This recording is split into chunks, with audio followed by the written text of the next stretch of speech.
Alhamdulillah pemirsa, Assalamualaikum warahmatullahi wabarakatuh. Kita ketemu lagi, sama-sama kita mengucap basmalah, Bismillahirrahmanirrahim. Pembahasan tentang suara Quran sudah saya cukupkan. Kemarin pembahasan cukup sampai di tadabbur Quran. Selanjutnya saya berharap sekali bahwa acara di GBK ya,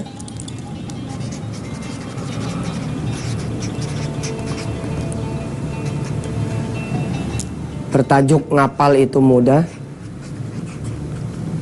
menjadi semacam training akbar, tausiah akbar, motivasi akbar ya, yang diikuti oleh puluhan ribu jamaah kaum muslimin. Acaranya saya pengen bikin 2 bulanan sekali. Sekali lagi saudara, sebagai penutup suara Quran, pembahasan suara Quran, saya kepengen sekali ada acara di GBK bertajuk ngapal Quran itu mudah, di mana puluhan ribu jamaah kaum muslimin 2 bulan sekali berkumpul, berganti-ganti orangnya mempelajari metode ngapal Quran ya, dengan cara yang paling mudah insya Allah. Nah, saya mengundang saudara-saudara semua nanti untuk menjadi tiket boxnya.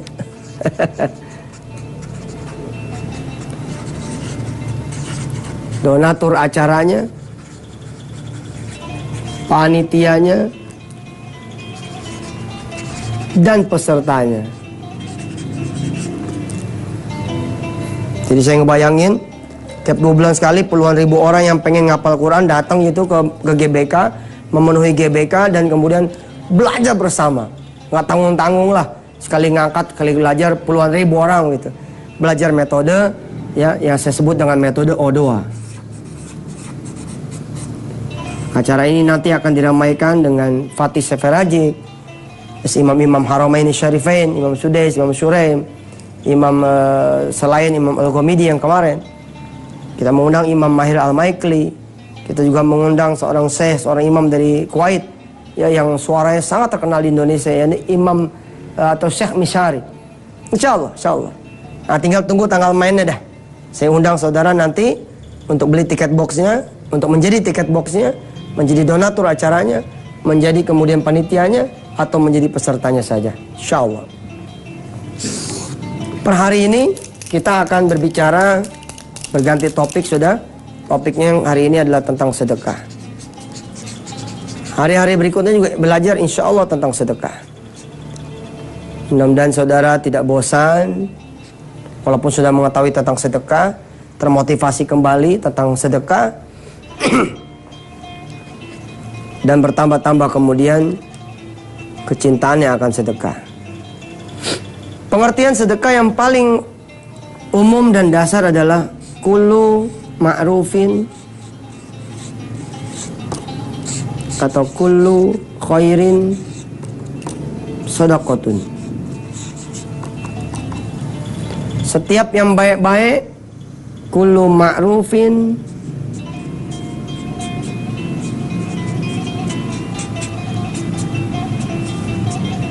setiap yang baik-baik, setiap yang benar-benar, setiap yang manfaat-manfaat, itu adalah sedekah. Jadi nggak cuma bicara tentang duit, tapi juga bicara semua yang baik-baik, itulah sedekah. Sampai kita minggirin paku dari jalanan, membersihkan sampah, tersenyum, mempersilahkan orang masuk, menatap orang sambil tersenyum, menyapa orang, semua dihitung nggak sedekah. Pokoknya semua perbuatan baik sedekah. Tapi memang sedekah juga identik memang dengan sedekah harta. Kita pun mengenal orang-orang yang kemudian bersedekah lebih daripada kita, yakni sedekah jiwanya, raganya, nyawanya,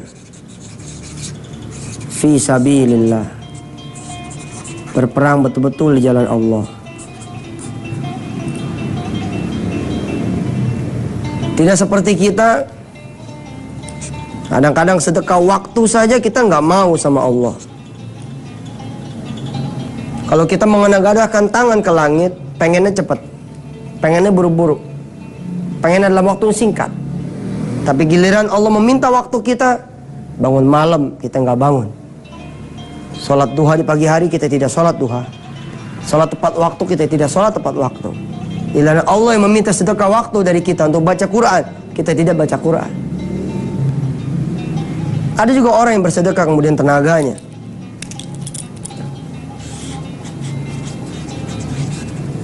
Ada orang yang sedekah kemudian ilmunya. Bahkan terkenal sekali di dalam sejarah Islam, ketika pertama kali kaum Muhajirin tiba, ya, menemui kaum Ansar di Madinatul Munawwarah, bahkan ada sahabat Rasul yang menyedekahkan istrinya. Subhanallah, nggak kebayang dah. Kalau mau kita sekarang bagaimana ceritanya ini?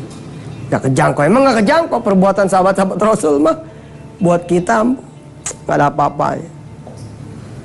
Di kemudian hari saya juga menemukan orang-orang gila, orang-orang yang luar biasa dalam sedekah. Ada orang yang menyedekahkan warung lontongnya, isi-isinya, yang kemudian akhirnya dia tutup. Ya nanti kita coba bahas satu demi satu, pelan demi pelan. Bener nggak sih sedekah model kayak begini? Dia sedekah warung kelontongnya sama isi-isinya gitu loh, sampai kemudian dia nggak bisa lagi jualan. Bener tidak? Dan kalaupun benar, kapan peristiwa ini dibenarkan? Kapan peristiwa ini dibolehkan? Dan seberapa besar impactnya sedekah untuk kehidupan kita, untuk kesulitan kita, hajat kita, masalah kita? Dan kapan dia bekerja? Apakah sedekah akan ketemu semua fadilahnya? Begitu saja. Ketika orang bersedekah, terus numbuh, terus kembali, terus dibayar, terus dibayar Allah, diganti berlipat-lipat. Apakah betul seperti itu? Atau ada proses yang mendahulunya? Ada proses yang kemudian menyertainya? Atau ada proses yang kemudian menyusulnya? Kita akan insya Allah dengan izin Allah bahas satu demi satu, pelan demi pelan, bab sedekah ini. Mudah-mudahan berguna.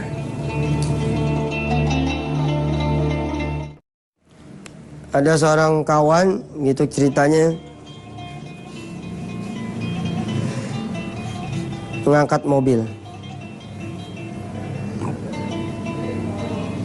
beli mobil maksudnya, mobil bekas, sebutlah harganya 50 juta. Sahabat ini bukan seorang muslim. Dia panggil kemudian pembantunya. Dia bilang, bagiin duit 1 juta. Lo amplop-amplopin, lo jalan kanan kiri, depan belakang kita punya showroom, bagiin 1 juta. Gue habis ngangkat 50 juta tuh mobil. Si pembantunya ini kemudian membagi-bagikan ini.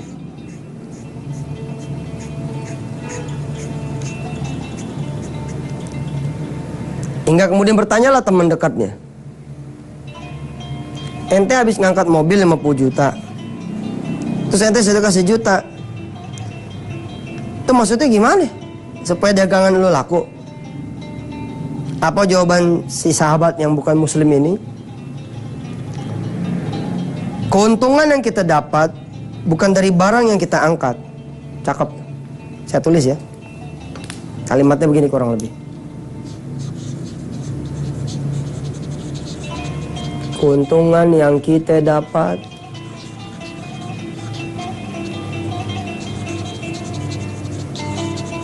bukan dari barang yang kita angkat, tapi dari sedekah yang kita keluarkan.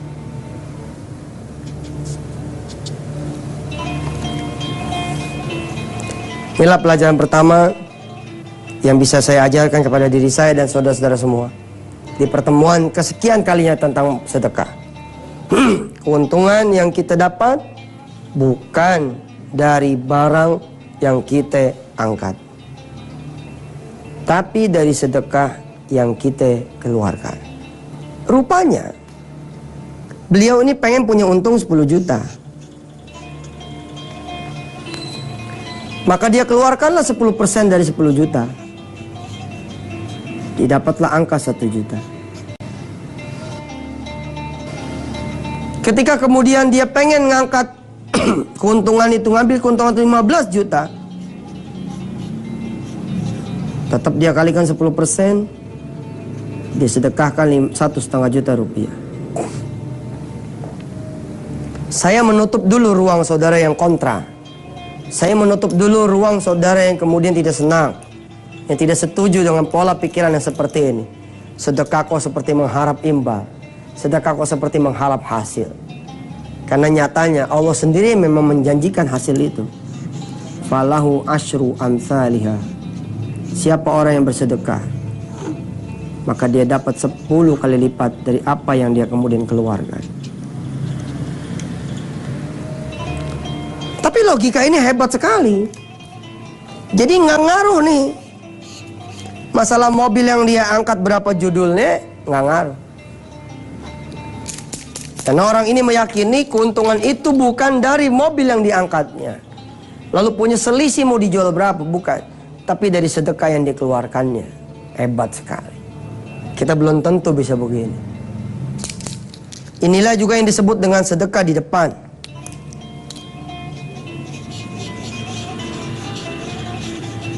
Belum lagi laku barangnya, dia sudah sedekahkan di depan. Perhatikan saudara. Belum lagi laku barangnya, dia sudah sedekahkan. Calon keuntungannya disedekahkan. Sehingga menurut hitung-hitungan matematika sedekah, modal orang ini mengangkat barangnya bukan 50 juta, tapi berapa? 50 juta plus sedekahnya 1 juta. Sama dengan 51 juta. Luar biasa. Dan orang ini kemudian dari cerita ini saya mengetahui barang kira-kira nggak laku pun Allah kemudian bisa membuat barang ini menjadi laku dengan kehendaknya, dengan jalan bersedekah. Pilihan tentu di kita semua. Apakah kita mau mempercayai janji Allah dan memahami kisah ini sebagai kisah hikmah yang bisa kita telaudani, kita ambil sarinya, kita petik hikmahnya, kita ikutin yang baiknya. Apakah akan menjadi perdebatan sengit belaka tanpa saudara bersedekah? Pilihan ada di diri saudara. Saudara yang punya gaji 3 juta, mungkinkah punya penghasilan 10 juta rupiah? Kalau melihat gaya ini, maka mungkin sekali. Caranya bagaimana? Saudara yang bersedekah 3 juta, saudara yang kemudian punya penghasilan 3 juta, keluarkan di jalan Allah 1 juta. Di atas kertas, saudara akan berkurang menjadi 2 juta. Tapi 1 juta inilah yang akan menjelma menjadi 10 juta rupiah. Ya Ustadz, saya melakukan itu kok, tapi nggak berhasil kok. Ini dia. Sedekah, jangan berhenti sampai di sini. Terus lagi belajarnya, maka terus lagi ikutin episodenya. Mudah-mudahan Allah Subhanahu wa Ta'ala menambah terus pengalaman dan ilmu sedekah untuk kita semua. Alhamdulillah ada banyak pemirsa yang bertanya kepada saya, kok nggak ada lagi sih bacaan Quran 1 hari 1 ayat? Ya insya Allah nanti diadain lagi. Ustadz, kok nggak ada lagi doa barengnya? Tiap hari doa bareng? Iya ntar diadain. Kapan? Ya udah sekarang aja kita doanya. Kalau masalah ayatnya kita belum dapat bocoran nih. Kemarin udah sampai mana ayat itu? Ayat berapa? Ntar kita cari deh ya. Ntar mungkin besok atau kapan kita mulai lagi. Tapi doanya kita mulai dari sekarang. Ayo pemirsa, siap-siap di depan layar kaca kita berdoa. Yang pertama kita baca suratul Fatihah untuk semua dosa kita. Di antara kita tentu ada banyak yang memiliki dosa. Ada yang pernah menyekutukan Allah. Dia percaya sama orang pintar, percaya sama ramal-meramal, percaya sama dukun, percaya sama pertolongan orang lain, takut sama ancaman orang lain. Nah itu udah syirik. Bener loh, kita takut sama orang lain tuh syirik. Gue matiin lo, terus kita takut itu terjadi beneran nih gue dimatiin sama dia. Nggak ada yang bisa matiin kecuali Allah. Atau dia percaya, ntar pokoknya saya tolong dah. Terus kita jadi bergembira sangat, lalu melupakan pertolongan Allah. Seakan-akan kita udah aman nih dengan pertolongan dia. Nah ini juga masalah buat kita. Al-Fatihah yang pertama pemirsa, kita baca agar kita punya dosa diampuni Allah. Di antara kita pernah berbuat syirik. barangkali pernah durhaka sama orang tuanya. Sampai sekarang nggak ngomong, nggak negor, nggak saling sapa. Sampai ada yang keburu meninggal orang tuanya. Ada di antara kita semua barangkali yang pernah meninggalkan sholat dengan sengaja. Pulang udah kemalaman, ngantuk, nggak kuat kita berdiri, kita tidur. Terus kita bilang dalam hati, capek gue lah, tidur. Nyata hilang tuh sholat isya. Nah kita minta ampun nih, kita minta ampun pagi ini. Hari ini kita minta ampun. Atau memang karena kita bilang, insya Allah nanti bangun, tapi ternyata tetap nggak bangun. Isyanya tetap bablas. Alhamdulillah subuhnya pun jam 8 pagi, mantap dah udah. Lalu kita baca doa dengan suratul Fatihah. Mudah-mudahan dosa-dosa kita diampuni Allah SWT. Barangkali ada yang di antara kita pernah berzina, mata dipakai ngeliatin porno terus, web porno, CD porno, internet porno. Innalillahi wa inna ilaihi raji'un. Kita berdoa pemirsa dan membaca suratul Fatihah yang pertama ini agar Allah ampuni dosa kita. Ada yang pernah mengaliri darahnya dan darah anak turunannya, darah istrinya, menjadikan daging di dalam tubuhnya dan dalam tubuh anak-anaknya, dalam tubuh istrinya, dalam tubuh orang tuanya, daging yang berasal dari rezeki yang haram. Kita minta doa agar Allah bersihin, tapi dengan cara yang santun, yang baik, yang tidak membuat kita menjadi sakit. Insya Allah mudah-mudahan Allah Subhanahu Wa Taala ridho sama kita semua. Di antara kita yang pernah makan rezeki haram, Allah hapusin. Allah beri kekuatan mereka yang makan duit haram, balikin. Apa yang bukan menjadi haknya. Yang nggak ngerti caranya gimana, ntar ketahuan, kalau dibalikin biar Allah lah nanti yang balikin. Dengan tetap tidak membuat dia menjadi sakit. Insya Allah yang ampunan Allah bikin kita jadi senang. Qad aflaha man zakkaha, qad aflaha man tazakka. Insya Allah beruntung orang mensucikan diri. Al-Fatihah yang pertama kita minta pada Allah agar dosa mulut, dosa mata, dosa telinga, dosa hati, dosa badan kita ini, dosa tangan, dosa kaki, diampunilah Allah Subhanahu Wa Taala. Amin ya Allah Rabbal Alamin. Kita minta ampun dengan Al-Fatihah yang berikut ini.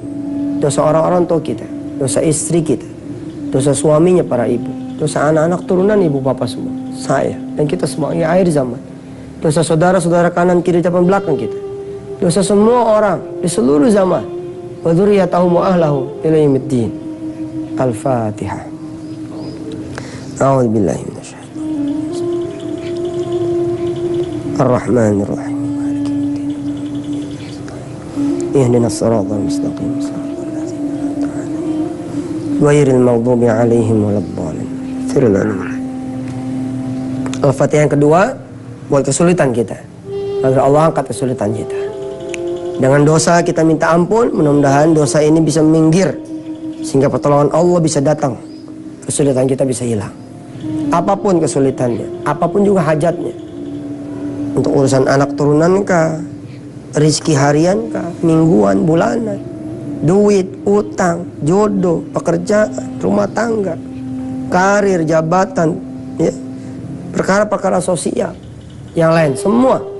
Bahkan bukan cuma kesulitan dan hajat di dunia, tapi juga nanti di alam kubur, di yaumil hisab nanti.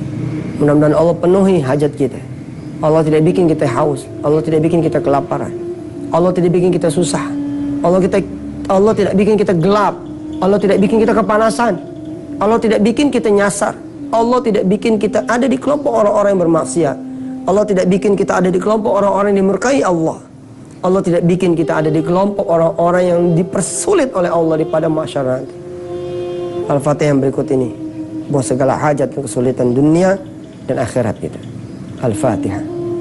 A'udzubillah. Alhamdulillahirabbil alamin. Iyyaka na'budu wa iyyaka nasta'in. Shiratal ladzina an'amta 'alaihim ghairil maghdubi 'alaihim waladdallin.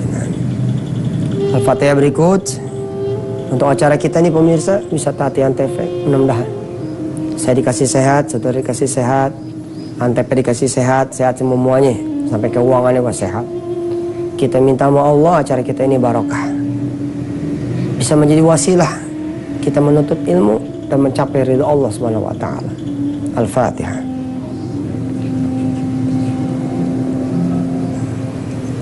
Iyyaka na'budu wa iyyaka nasta'in. Shiratal ladzina an'amta 'alaihim ghairil maghdubi 'alaihim waladdallin. Ighfir lana wa lahum.